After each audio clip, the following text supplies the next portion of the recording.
Mesdames, Mesdemoiselles, Messieurs, bonjour, très bon réveil à vous tous, Haramdankom. J'espère que vous allez bien, j'espère que vous passez donc de bons moments à travers les programmes de la télévision algérienne et en particulier Canal Algérie. Nous, en tout cas, on vous accompagne tous les matins à partir de 8h30. Donc, avec nous, comme chaque lundi matin, vous avez le plaisir de retrouver nos acolytes, les rubriques habituelles du lundi matin, à savoir Jawdet Gessouma. Bonjour Jawdet. Bonjour. Comment ça va? Ça va, alhamdoulilah. Haramdan, ça va?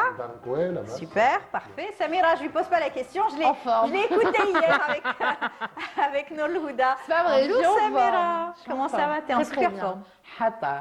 C'est la... c'est la journée de la Casbah. Oui, donc j'allais le dire justement. Le 23, chaque 23 février, nous célébrons la journée nationale donc, de la Casbah. C'est un monument connu et classé patrimoine mondial par l'UNESCO.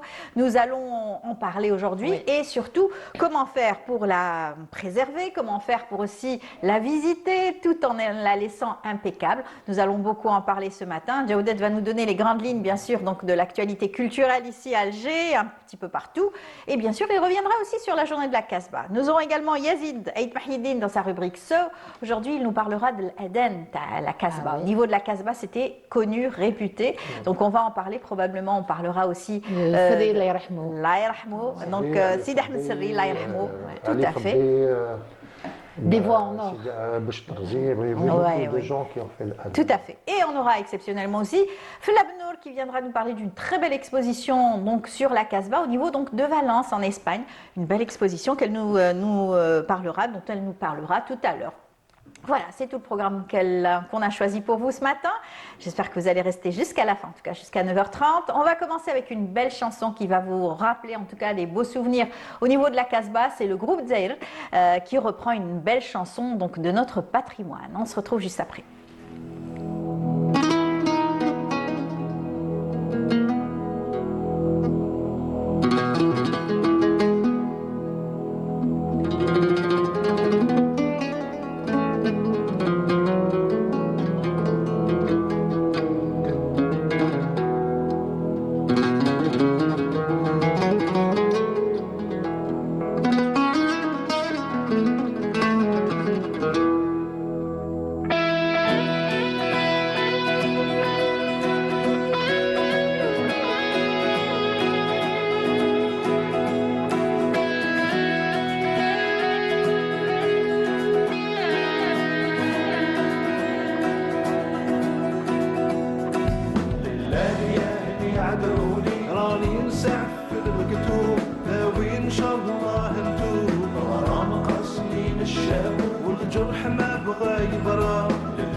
ساعة في المكتوب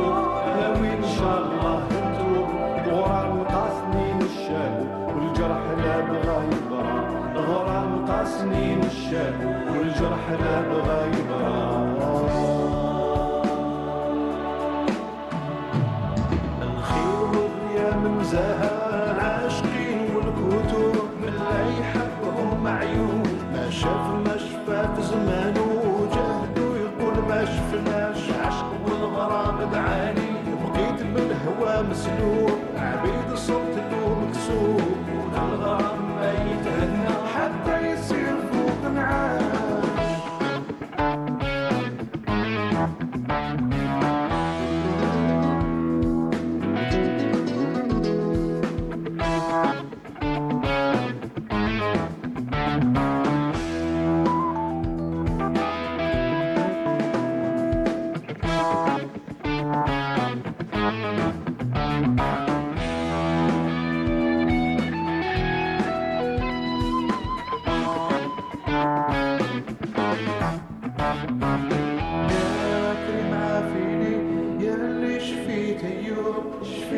On aime beaucoup cette chanson, elle est apaisante et en même temps une belle musique du groupe Zahir, une belle reprise en tout cas, n'est-ce pas Jawdet? Oui, oui, belle reprise. Je pense que Hajim Rizq serait content de voir cette version un peu avec des guitares saturées. La nouvelle génération qui reprend un petit peu l'héritage de juste, nos anciens. Zahir sont sur la gamme, ils chantent juste. Exactement. Ils font du rock et ils sont complètement, c'est ce qu'il y a de bien, donc ils renouvellent le style.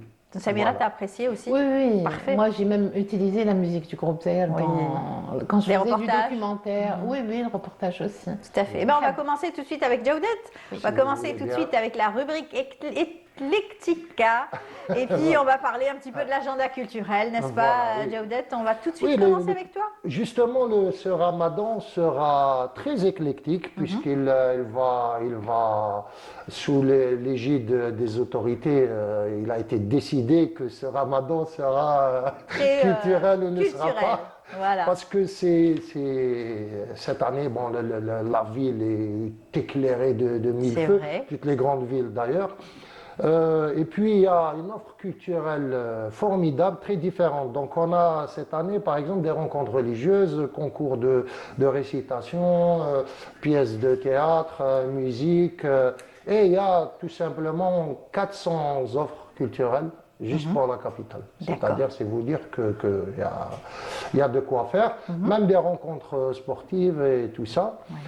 On va juste aller faire un peu de littérature pour signaler à tous nos amis amoureux de texte que le prix Mohamed Dib est lancé, donc la compétition est lancée. Et tous ceux qui veulent participer doivent faire au moins un texte d'au moins 100 pages en nouvelles, recueil de nouvelles ou romans, et qui doivent envoyer avant le 16 juin à la Fondation Dib, donc à l'adresse électronique. Prix littéraire Mohamed Dib, c'est l'adresse électronique la plus longue du monde. Prix littéraire Mohamed Dib @gmail.com. Donc avant tout ça collé, voilà, et ça fait une adresse de 3 mètres. Et donc voilà, ou alors ils envoient leur texte imprimé à la grande maison, le Mouchouar BP 364 Tlemcen, donc 13 000. Voilà, le prix qui sera remis après le 16 juin et qui couronne trois catégories en français, en arabe et en zert. Voilà. Donc aussi après le théâtre régional Abdelkader Al-Loula d'Oran va proposer plein de choses. Donc avec beaucoup de spectacles humoristiques, Dik Leila, ما عنديش موضوع, Houari Nishan, humoriste, Janah Dil, la troupe Kira. Non, ça sera au théâtre d'Oran à partir d'aujourd'hui, pas à partir d'hier. Non, mais voilà. Je crois que lui, il sera là. Oui. Je connais. Lui, le spectateur ne sait pas que... Voilà, donc on dit... Il sera en prestation ce soir à Alger. Voilà. Et il sera aussi à Oran prochainement. Voilà. Donc il y a aussi... c'est pas grave. Donc il y a aussi tout un cocktail d'animation au sein du théâtre régional d'Oran, et avec beaucoup de spectacles humoristiques et des pièces de théâtre et des spectacles musicaux aussi. Et puis après on revient donc sur Alger pour l'Opéra d'Alger qui dévoile un programme riche en perspectives avec Hamidou, Samir Toumir, Abba Hasma, Salim Fergani, Narjis, Mariam Ben Allal et la tête d'affiche le vendredi 28 février et le 1er mars avec Marcel Khalifi qui va venir faire 2 concerts exceptionnels et qui seront suivis par des concerts le mercredi 4 mars et le vendredi 6 mars, respectivement à Oran et à Constantine. Donc Oran, c'est la salle Maghreb, et Constantine, ça sera à la salle Ahmed Bey, ce qu'on appelle le Zénith d'Ahmed Bey. Donc Marcel Khalifi qui avait promis de revenir en parce qu'il était Algérie. venu, c'est vrai. Et croyez-moi, Marcel Khalifi en Algérie, c'est une institution, c'est-à-dire que il va apporter sa bienveillance, sa bonne humeur, et on en a bien besoin, vu la situation actuelle qui persiste à Gaza et en Palestine occupée. Et donc, je sais que ça va être un bonheur de le retrouver, et ça va mettre du baume un peu au cœur des gens. Une certaine nostalgie, une chanson qu'on a tous redonnée. Amshi Muntasib al-Qamati ou al-Hamati.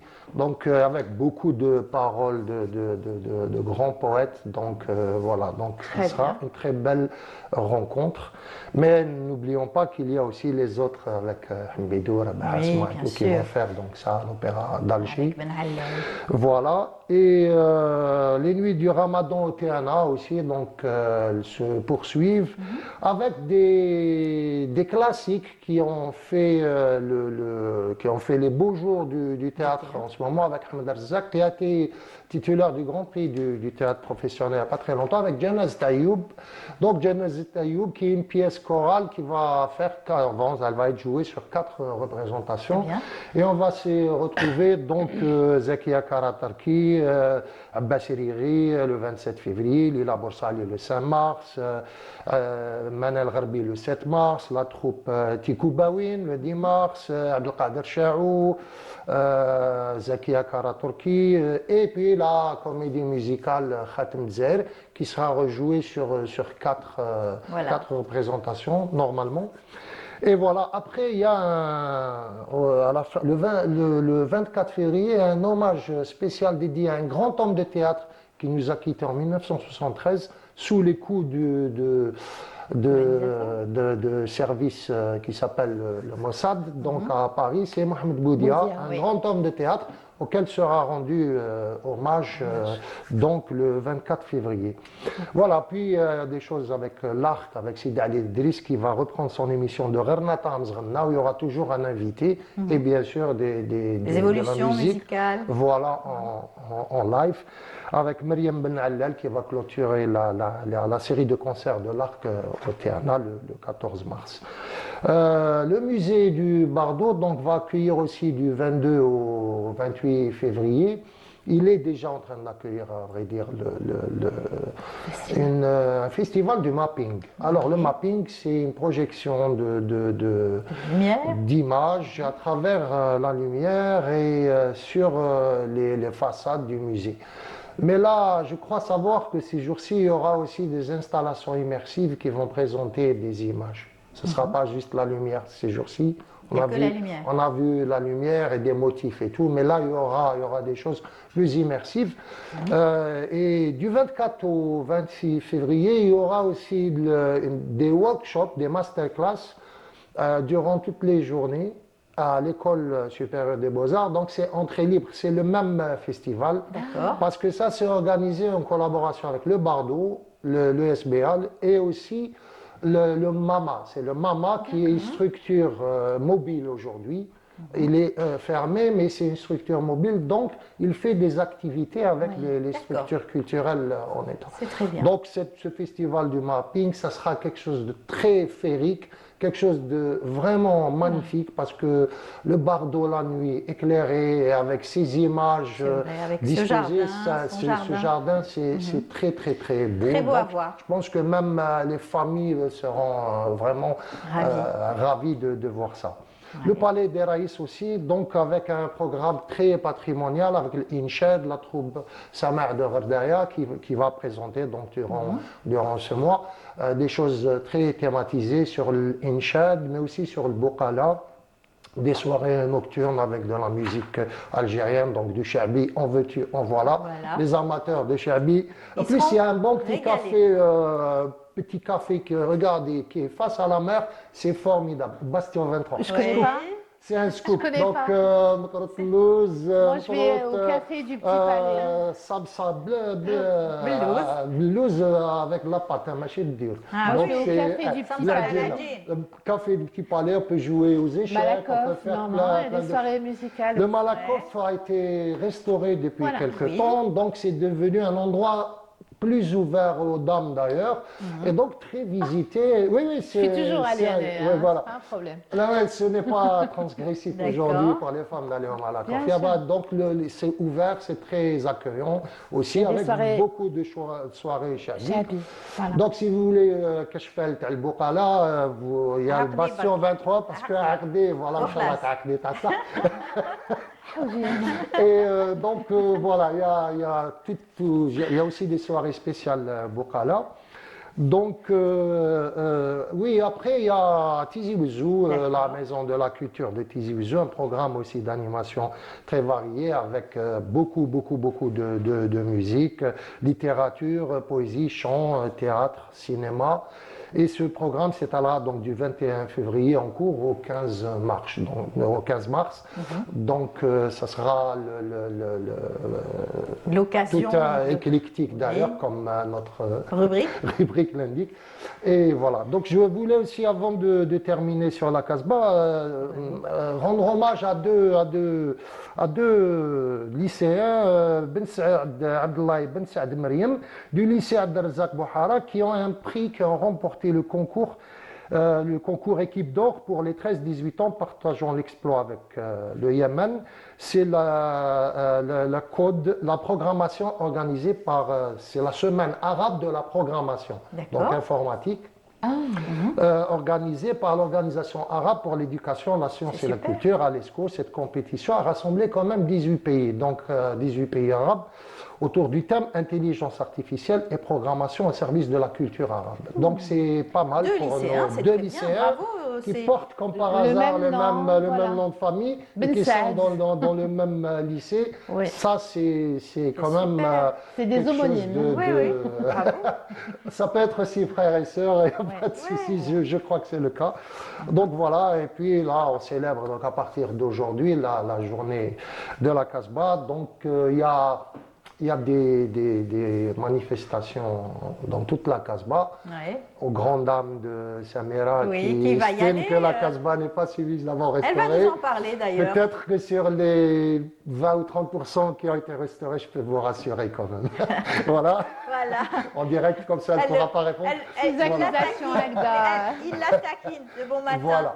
Non, donc voilà, donc il y a plein d'événements. Il y a aussi le musée d'Art Souf, c'est-à-dire le musée de l'enluminure, qui organise aujourd'hui un parcours à partir de 21h, un parcours avec des stages Mustafa Bacha, alors. C'est bien. Mustafa Bacha, le musée de l'enluminure. Non, mais juste à côté, le musée de l'enluminure. Oui, c'est ça. C'est Mustafa Bacha. Donc, il va organiser un parcours un parcours dans le musée et aussi un stage de céramique, une masterclass en céramique. C'est bien. En mosaïque, si ça vous dit. À quelle heure, voilà. à quelle heure? C'est à partir de 21h, donc au musée. Je vais y aller. Mais c'est payant. On ira? Donc, Allez, je voilà. connais la directrice. Voilà, très bien. Et puis donc l'OGEBC organise toute une série d'événements à la Casbah. Donc il y a tous les musées qui sont le musée de l'enluminure, le musée des arts populaires et traditions populaires d'Aoud Jamia. Tout ça, tous ces lieux vont organiser des rencontres, des soirées thématiques. Je pense que Bouqala aussi au musée national de traditions populaires, la broderie. Il n'y a pas mieux que la Bouqala pour représenter la Casbah. C'est un rite qui existe depuis la nuit des La temps. Casbah, tu vas nous en parler d'ailleurs dans un petit moment, tout de suite d'ailleurs. Voilà. Et voilà, donc après le 27 février, vous avez une aventure mystérieuse, un peu à la Dan Brown Da Vinci Code, Chasse un au musée des Beaux-Arts qui est une sorte de chasse au trésor autour d'un tableau disparu qu'on doit retrouver. C'est un jeu de Ça n'arrivera jamais. Mystérieux. Donc, le musée des Beaux-Arts la nuit, c'est formidable. Oui, super. Ça sera à partir du 27 Du 27 février, la soirée du 27 février à 21h. L'année dernière, c'était le musée des Antiquités qui faisait la chasse aux trésors pendant tout le mois de Ramadan. Voilà. C'est une très belle chose. Et là, donc, priorité à la Bon Casbah, côté qui animation. est vraiment, donc là, la Casbah la nuit aussi, je souhaite à tout le monde d'y aller parce que c'est formidable, même si il y a une ambiance particulière. Voilà, d'ailleurs, on va en parler tout de suite. Merci beaucoup, Jawdet. Tu restes avec nous, bien sûr. Tu vas suivre la rubrique de Samira tout de suite. C'est agenda, c'est écume et patrimoine tout de suite.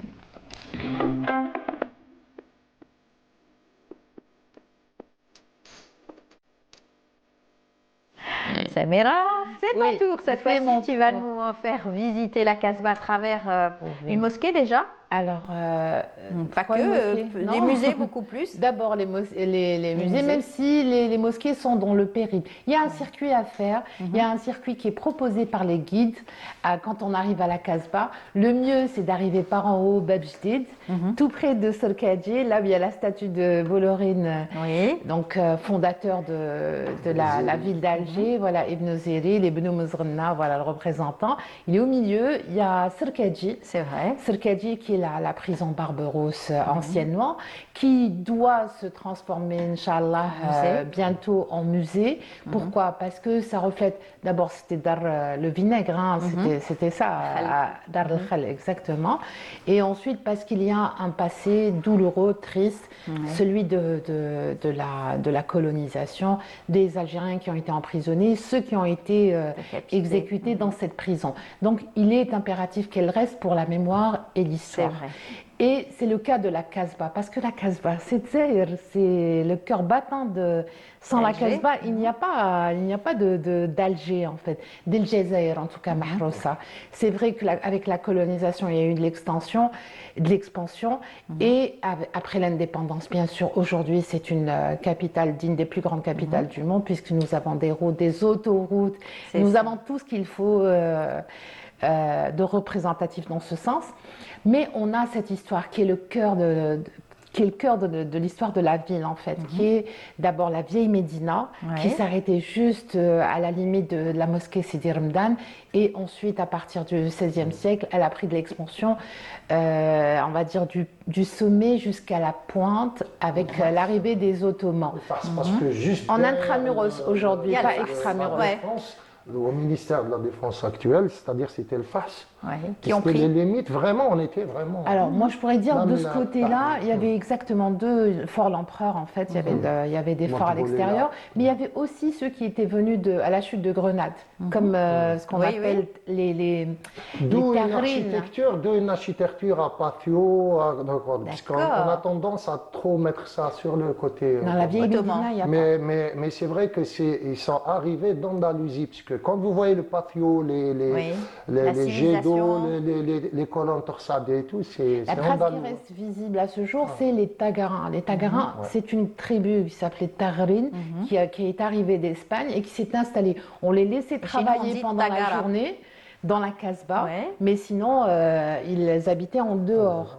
Voilà, donc Tagarins, d'ailleurs. Les Tagarins, voilà, c'est resté le nom. Ils étaient plus donc, si on doit visiter, si on doit prendre un guide, ou si on ne veut pas prendre un guide, on veut économiser, parce qu'on est nombreux et ça coûte cher, on commence la visite par Bab Jdid. Donc, le taxi nous dépose juste devant la statue, on monte par le chemin Ahmed Taleb, et on atterrit dans le complexe muséal, parce qu'on ne peut pas dire que c'est vrai que c'est un complexe muséal. Hein. On les a tous tout autour, pratiquement tout à côté. Donc déjà, quand on arrive, on a les vieux remparts de la Casbah qui ont été rajoutés par les Ottomans.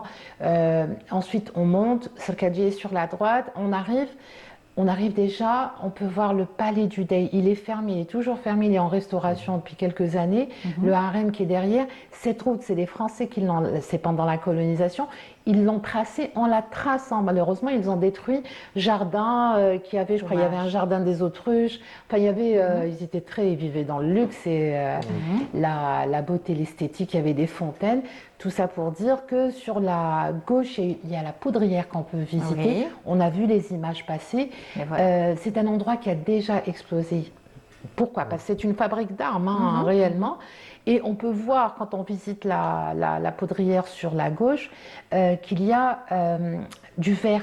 L'architecte qui a fait la restauration a choisi de montrer les anciens vestiges. C'est ce qui se fait partout dans les musées aussi. Même à Jama l'étranger. al-Barrani actuellement, Il y a qui est Jama restauré al-Barrani, à côté, où il y a des choses en verre qui Pour que l'on montrent les puisse voir. anciennes structures et tout. D'accord. Donc C'est une c'est très modification. éducatif. Mais la aussi. poudrière C'est une explosée architecture particulière avec les La architectes. Quand ottomane. voilà. Non, les architectes d'aujourd'hui, quand ils veulent restaurer un musée ou une ancienne bâtisse pour la rendre musée, ils utilisent ce genre donc de technicité, peut-être.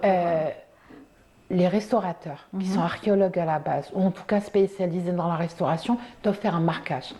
Ils doivent marquer qu'il y a eu entre l'ancien, que ce soit une couleur de ciment ou une matière, mais Qui est elle doit notifié être signalée d'ailleurs qu'il y a eu une restauration, que ce n'est pas un vestige originel, que ce vestige a subi des On ne rénove restaurations. pas, on restaure, Ouais. tout simplement. Voilà. Donc après, on peut visiter les quartiers de Lara. La mosquée du Dey, elle est magnifique.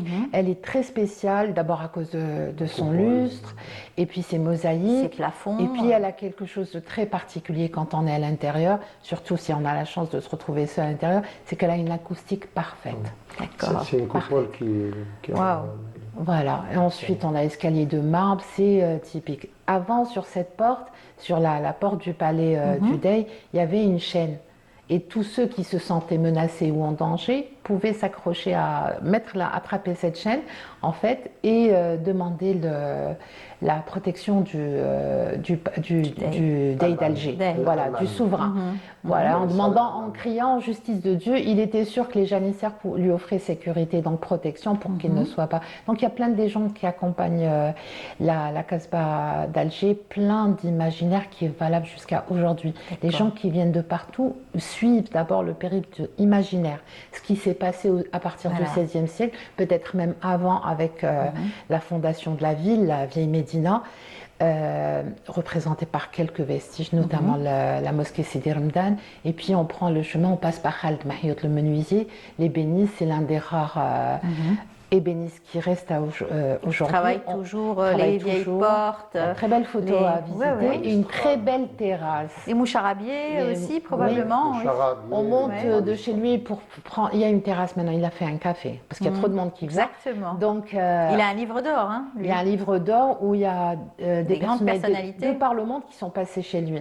Ensuite, on descend. Il y a différentes maisons où on peut visiter et surtout reconnaître l'architecture de la ville ancienne d'Alger. D'accord. Donc, c'est des maisons qui ont, comme il l'a dit, Djaoudet, d'abord, c'est des maisons étroites.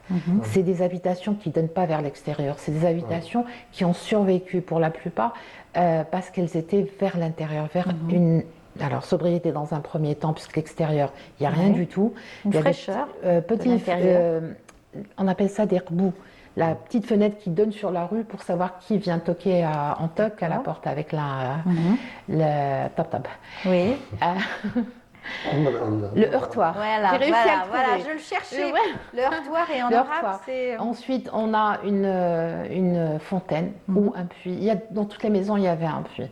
Donc, le puits et puis la faïence. Cette faïence qui est partout, qui n'est pas spécialement algérienne, mais qui... Elle vient du Portugal, de Delft, de beaucoup de Juste, régions. je vais accélérer sur... donc, la citadelle, c'est 1516, et pourtant, c'est l'édifice qui a été le plus tardivement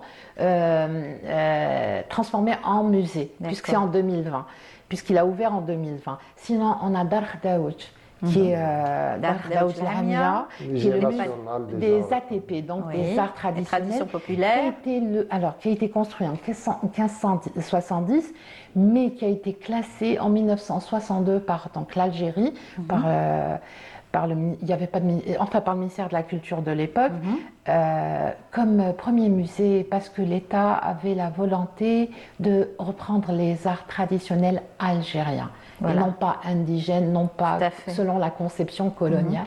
C'était un effort, une volonté intellectuelle. Non, je veux dire, il y avait une grande volonté de les ramener. Il y a le bastion 23 qui lui est à la pointe en fait. Si la citadelle est en haut, bastion 23 il est à la pointe.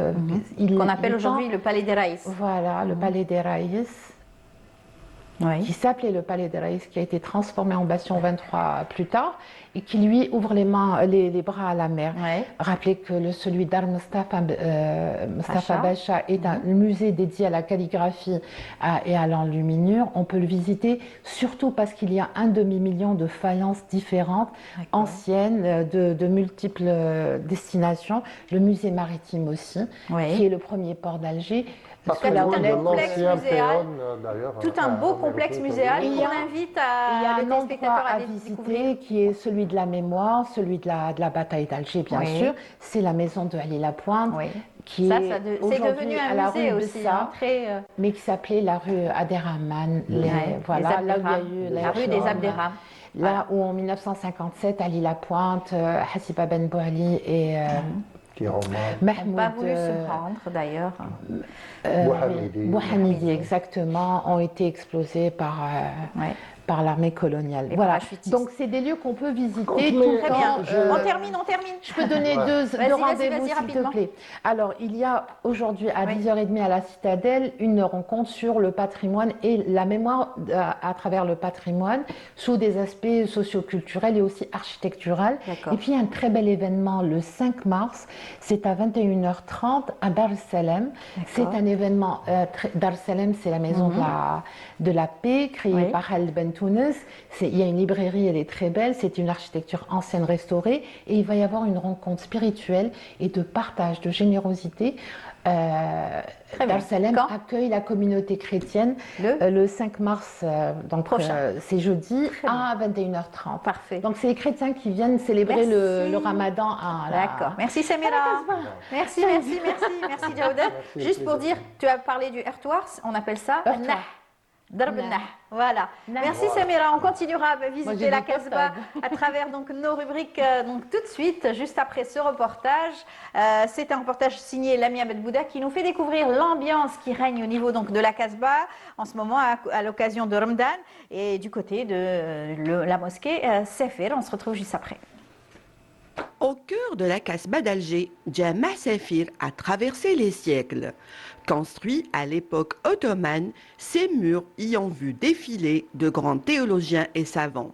Un héritage que l'imam de la mosquée continue aujourd'hui de faire vivre.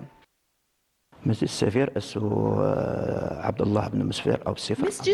a été édifié par Abdullah ibn Safar en 1534, construit selon le rite malakite. Il y a aussi le rite hanafite dans cette mosquée. D'éminents savants sont passés par là, en citera Ben Smaya, Cheikh Bousser, Abderrahman el-Jilali et le dernier des chiours, Cheikh Douwer. Cheikh Bousser, rahmatullahi alayh. À l'approche du Ramadan, la mosquée retrouve une effervescence particulière. De la salle d'ablution à celle de la prière, chaque coin est astiqué, nettoyé et dépoussiéré. On a été élevé dans cet esprit de faire du bien. Je suis très heureux de venir prier et d'aider les fidèles au nettoyage.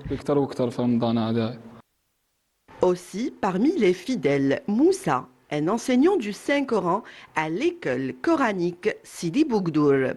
Il perpétue la tradition du Hizb al-Ratib, une récitation collective quotidienne du Coran.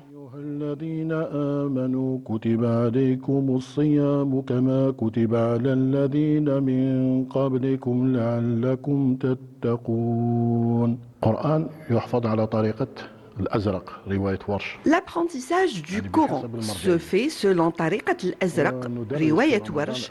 J'enseigne les sciences du fiqh, al-usul, la grammaire, et dans cette mosquée on perpétue al-Hizb al-Ratib et Sahih al-Bukhari. Le mois sacré se prépare aussi dans l'organisation. Prière des tarawih, cours religieux et veillée ramadanesque. L'imam nous explique comment tout est orchestré pour accueillir les fidèles. Le réglage du volume du micro de la mosquée est orienté vers l'extérieur pour permettre aux femmes au foyer et ceux qui ne peuvent pas venir d'écouter le Saint-Coran et bien sûr suivre les tarawih. Dans un coin de la salle, un trésor discret attire le regard. Kursi ad-Dars indique qu'il a été peint par Mohamed Rassim, figure majeure de l'art algérien. Reda l'a récemment restauré avec munitie. Et chaque vendredi, bénévolement, c'est lui qui appelle les fidèles à la prière avec un adhan à la tonalité typiquement algérienne.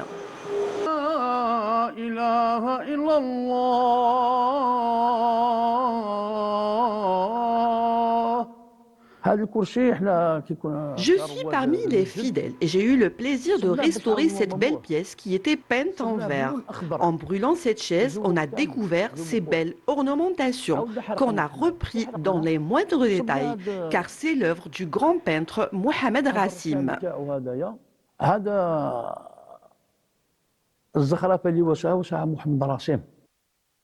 Nettoyer, restaurer et transmettre. Le ramadan à Jama' Safir commence par un geste simple, prendre soin de la maison de Dieu.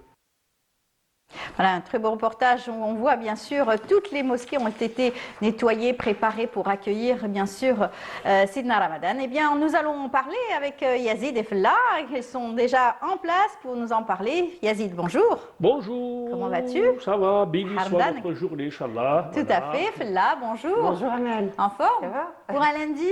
Ça va. Très bien. La forme, quoi. La forme. On va commencer avec Yazid. Yazid aujourd'hui va nous parler donc de l'Aden, bien sûr au niveau donc de la Casbah. Mais avant, je vous invite juste après cela.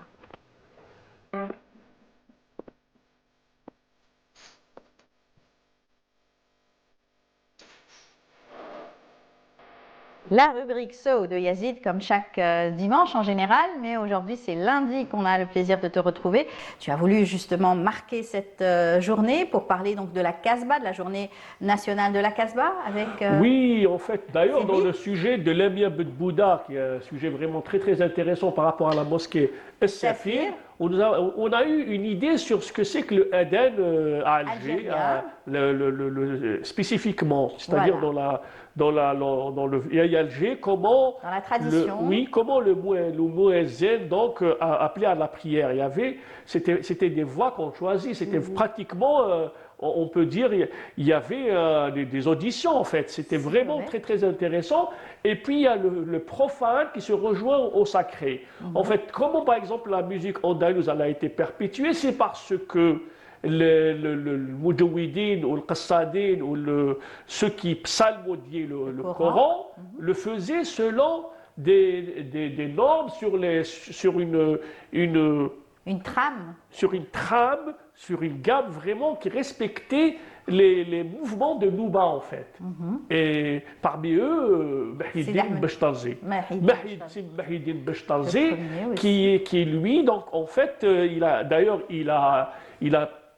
a hérité ça de ses aïeux. Sfinja, Sfinja. donc qui est parmi les pionniers de la musique arabe andalouse, de la musique andalouse. Et en fait, c'était dans les hadrat, c'était dans le hadrat, le hadrat à Sidi Abdelrahman, où beaucoup de qassadines venaient pour en fait apprendre le madh et puis essayer de psalmodier le Coran sur un mouel ou sur un...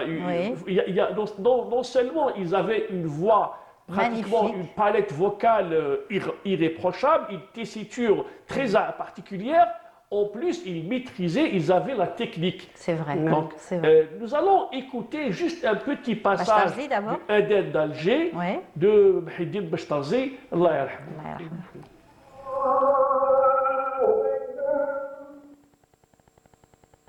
لا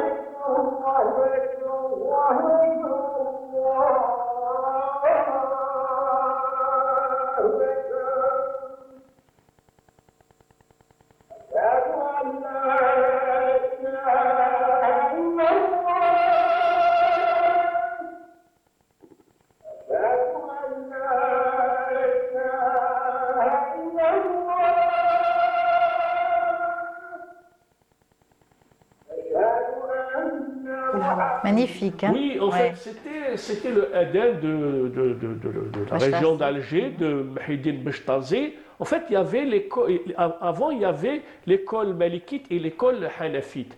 L'école malikite, la psalmodie, elle était un peu horizontale, d'un embétus assez rigide, mais par contre, l'école hanafite, la gamme, elle était modulante et la psalmodie, elle était très très riche. En fait, ils pouvaient faire appel à tout ce qui est, à tous les mouvements de Nouba pour qu'ils puissent en fait avoir une psalmodie assez modulante et assez riche. Et c'est ce qui fait que beaucoup ont fait cette école hanafite pour pouvoir psalmodier le Coran d'une manière très très agréable. Et aujourd'hui, les jeunes en ont hérité et justement, il y a l'appel à la prière. On dit c'est un appel algérien. Oui, absolument. Et puis, il n'y a pas que Alger, parce qu'il y a aussi à Blida. Oui. Elle vient de. Felia vient de parler de l'Ariluna que nous avons reçu hier, qui est en fait qui faisait aussi l'appel à la prière. Il y avait également Cheikh El-Boulaidi. Cheikh El-Boulaidi de Blida, c'était etc. Siham Knouch qui avait fait un reportage sur cela aussi. C'était magnifique. Puis à Médéa, à Meliana, en fait, pratiquement toutes les régions d'Alger, ils avaient leur touche timbre de voix. Oui. Et on n'oublie pas Sid Ahmed Serri également. Hein. Voilà, j'allais arriver parce que Sid Ahmed Serri était aussi maître dans la hadra de Sidi Abdelrahman. Je salue sa fille Hasna qui nous regarde souvent. Exactement, on reçoit souvent. À chaque fois, elle nous dit « Et le papillon ?» Donc voilà, c'est toujours dans ce... Et elle y tient énormément. Elle l'aime quand on parle justement donc de cette identité, ce savoir-faire typique aussi algérien. Oui, il a tout fait en fait, même peut-être à 70 ans plus. Il commençait déjà à chercher à ouvrir des écoles de musique andalouse en dehors d'Alger, un peu partout, etc. Et à Chiraga et tout. Et puis, c'était l'auteur aussi d'un chef-d'œuvre sur la transcription de la musique andalouse. Donc, c'est le deuxième travail après celui de Ibn Yafil. C'est lui qui a pratiquement aussi, qui vous a légué l'ouvrage qui immortalise un petit peu tous les modes de la musique andalouse. Voilà. Tout à fait. Et puis donc on revient donc Aden, lui aussi il avait sa façon de psalmodier, sa façon également de faire l'Aden, c'était pratiquement quelque chose d'assez particulier. Il y avait quand même une nostalgie, etc. Andalouse. Oui, ça te touche andalouse. Nous allons en écouter.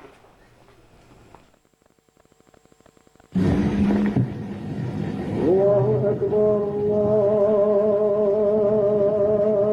الله أكبر الله أكبر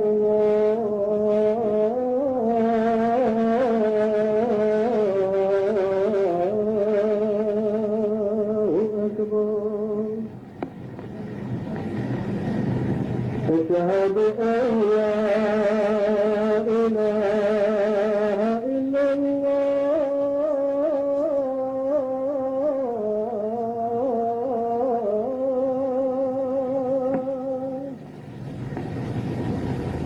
أشهد أن لا إله إلا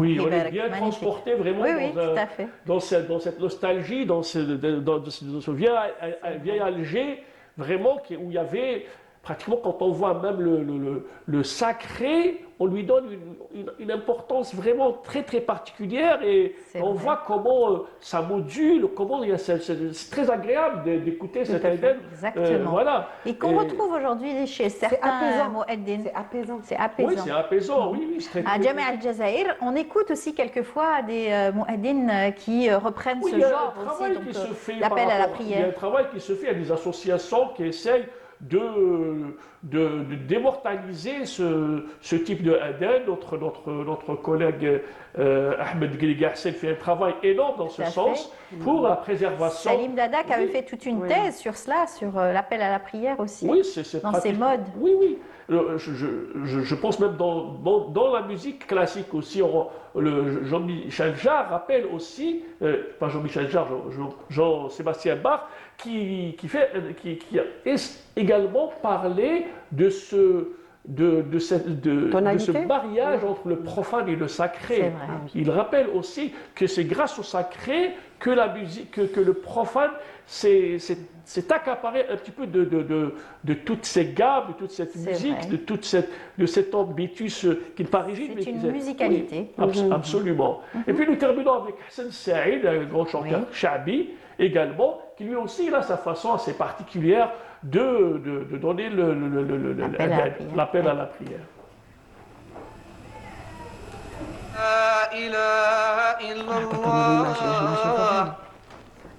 أشهد أن لا إله إلا الله وأشهد أن محمد رسول الله.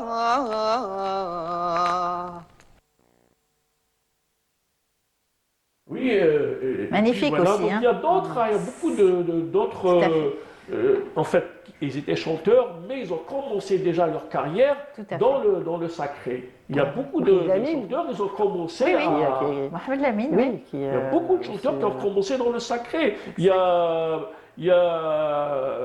beaucoup de choses. Chérif Khaddam, il a commencé à tajwid dans une zaouia du côté de Boudjelil, et par la suite, il a utilisé tout cet héritage, toute cette formation dans le tajwid pour devenir un des grands chanteurs aujourd'hui. Il le dit dans ses mémoires, il le rappelle, que grâce à la maîtrise de la psalmodique, il a pu par la suite, voilà. Oui, c'est magnifique. Voilà. Beaucoup d'artistes, comme tu disais tout à l'heure. En tout cas, c'est une belle découverte. Nous avons dans le quartier de Belaknoun, c'est à la cité Malki, Mokhtar Takarli, qui était notre voisin et qui avait aussi une voix vraiment. Un hommage. Voilà, on lui dit coucou de ce matin, puis Sahar Dalek ou Sahar Dalkom. Merci beaucoup pour cette belle présentation aujourd'hui. C'est un hommage à tous ces Moueddin. Et puis surtout qu'on parle donc de la Casbah aujourd'hui. C'est aussi une occasion de rendre hommage à tous cette tradition qui se fait au niveau donc, de la Casbah. On va rester. On va s'intéresser. C'est clair. On va s'intéresser bien sûr à l'actualité aussi qui marque le 23 février. C'est une journée célébrée partout dans le monde, ici en particulier à travers bien sûr la journée nationale, mais les Algériens aussi veulent célébrer la Casbah à leur façon, comme va le faire l'invité de Fella pratiquement. Fella, à travers ta rubrique tout de suite. L'invité, en fait, c'est Zindis Fetch, qui a toujours travaillé sur le thème de la Casbah. Il a fait sa thèse sur la Casbah, justement. On va voir peut-être. Tout à fait. D'abord, jingle, tout de suite. Okay.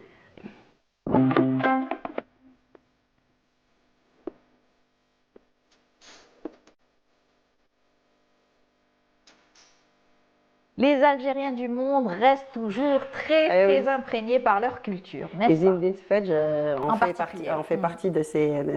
fait partie en tout cas. Et pourquoi j'en parle aujourd'hui? Parce que c'est quelqu'un qui a beaucoup travaillé, c'est un expert d'abord au patrimoine, d'une manière générale, et il a beaucoup travaillé sur la Casbah d'Alger. Et la Casbah particulièrement, parce qu'il est né à la Casbah d'abord.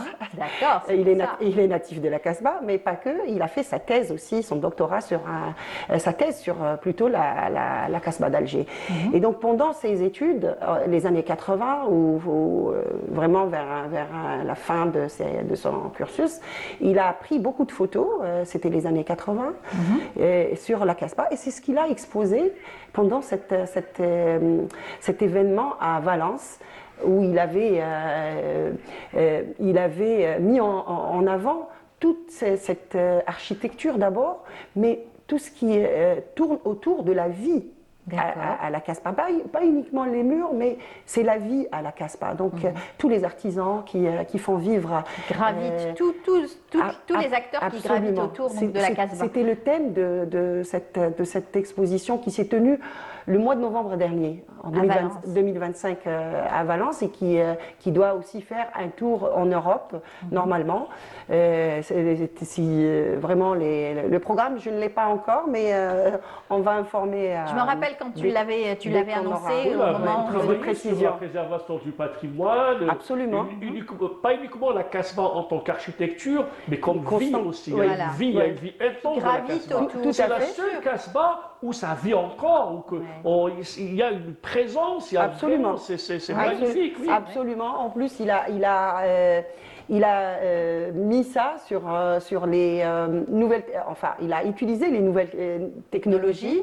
C'est les immersions, ce qu'on appelle les visites virtuelles. Voilà, Oui, oui. les visites virtuelles, je cherchais le mot. Donc les visites virtuelles qui ont permis aussi à beaucoup d'Algériens à l'étranger, mais aussi des Européens à découvrir la Casbah d'Alger. Et c'est il a une utilisé fascination la réalité augmentée. totale. On est en train tout ce qui est de. Non, réalité. c'est pas, c'est les images de la Turquie là. Ouais, ouais. On va Ça va revenir venir, ça tout va à l'heure. venir. Donc, on aura Voilà. bien sûr à parler aussi donc d'autres activités de notre communauté. Je voulais aussi parler, en parlant des Algériens à l'étranger, je voulais revenir sur la visite qui s'y tenue il y a quelques semaines à Alger avec les étudiants algériens, ce qu'on a appelé l'université d'hiver, qui a regroupé une cinquantaine d'étudiants. Eh bien, Amel, après leur retour, ils se sont mobilisés en réseau, en association, et ils ont commencé à travailler. Et ils sont très efficaces, il faut le dire.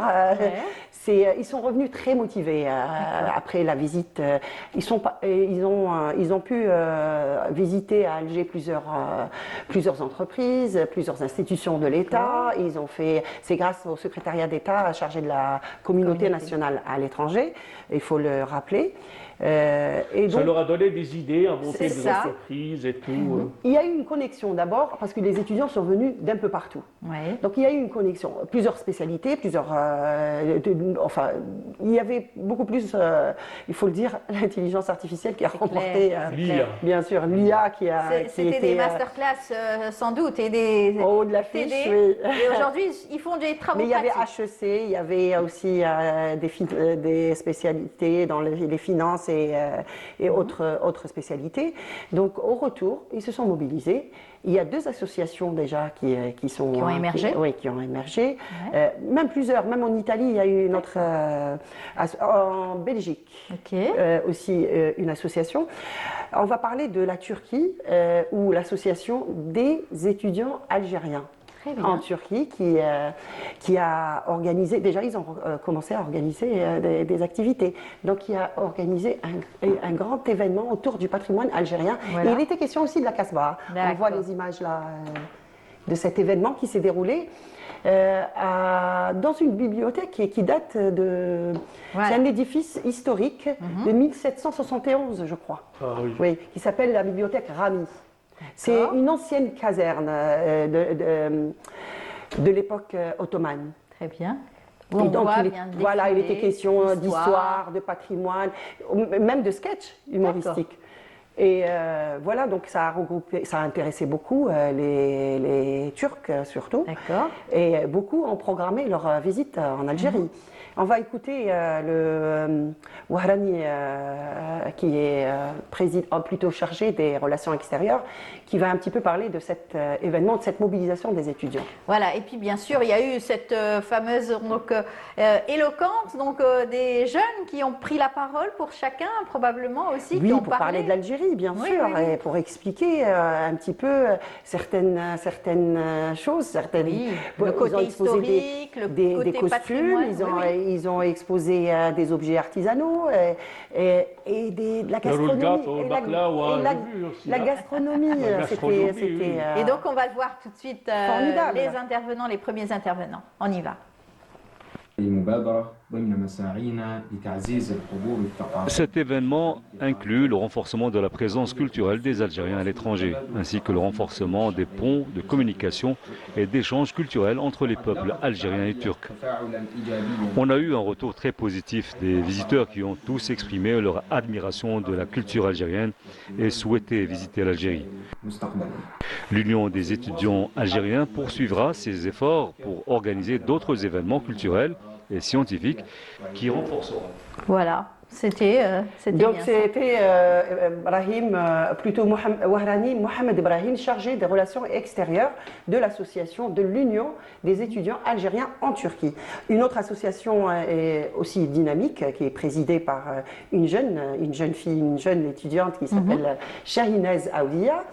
Et il s'agit de l'École supérieure de commerce de Paris, Algérie. Donc, toute cette spécialité, ou tous les étudiants algériens qui font cette spécialité sont regroupés en association. D'accord. Et elle aussi, elle a déjà mené une action et elle a ramené un groupe d'étudiants il y a quelques jours et qui ont pu visiter plusieurs entreprises. C'est une immersion dans l'écosystème algérien. On se projette déjà pour faire pour créer des entreprises, pour s'impliquer dans le développement de leur pays, de l'économie du pays. On va voir Shahinaz. On y va.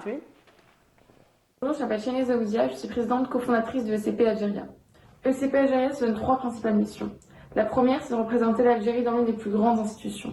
Le Master in Finance de l'ECP a par exemple été classé premier en finance selon le Financial Times en 2025 et le Master in Management a été classé 4e pour la MN. C'est donc pour nous essentiel de porter la valeur de l'excellence qui est très chère à notre association. La deuxième mission, c'est de pouvoir bâtir un réseau fort d'alumni, d'étudiants à la fois algériens ou amis de l'Algérie. C'est pour ça qu'on organise parfois aussi des événements en coordination avec ESSEC et HEC. La troisième mission, c'est de pouvoir bâtir des ponts entre l'Algérie et l'Europe.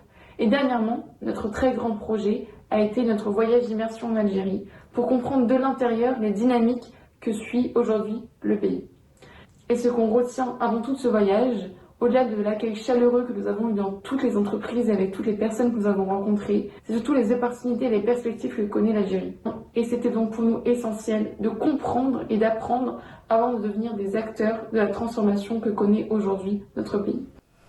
Voilà, une fierté aussi de voir ces jeunes parler aussi bien, avec surtout des projets plein la tête pour leur pays. Ils sont très dynamiques en plus et très efficaces. On les a vus en tout cas. Ils savent ce qu'ils veulent en tout cas. Exact. Ils ont un lien très très fort avec l'Algérie en tout cas. Pour aussi parler d'autre chose, j'aimerais vous parler entre autres de cette initiative organisée par notre ambassade en Belgique en collaboration avec l'association algéro-belge l'espoir des mamans et des enfants. Donc c'est un ftour qui a été organisé par notre ambassade et l'ambassadeur Mohamed Lamine Ben Cherif qui s'est chargé personnellement d'organiser cela. C'est un ftour en faveur des malades qui sont à Bruxelles, des enfants malades et leurs familles. Donc c'était une ambiance conviviale, ça a apporté un peu de chaleur. Un peu de sourire surtout à ces jeunes malades.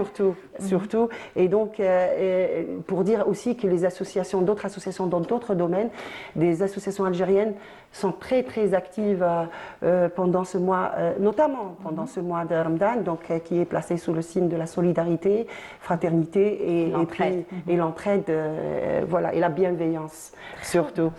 Il y a aussi un autre Algérien en Belgique qui a fait quand même qui a organisé un événement assez original, Yazid.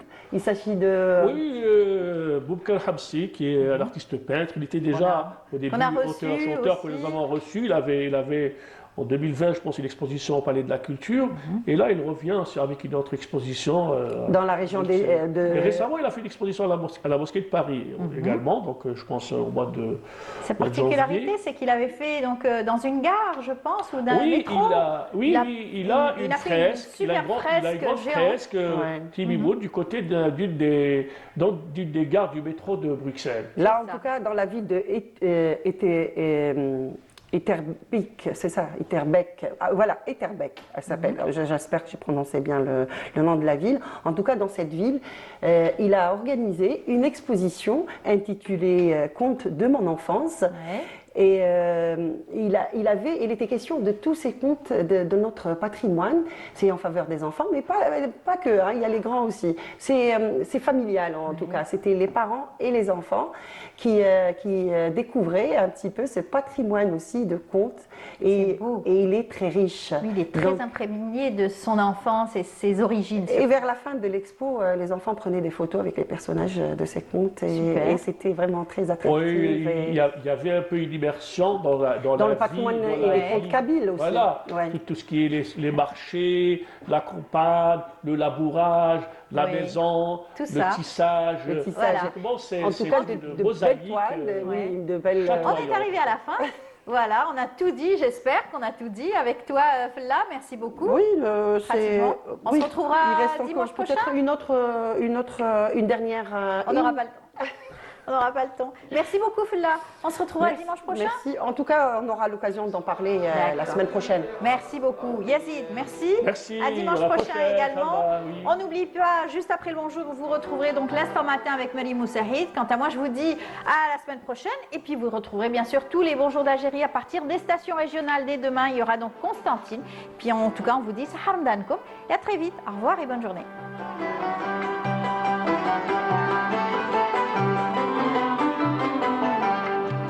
توحشت انا حومتي ونستي الحباب زنقت الكر مع عميرتي ودموعي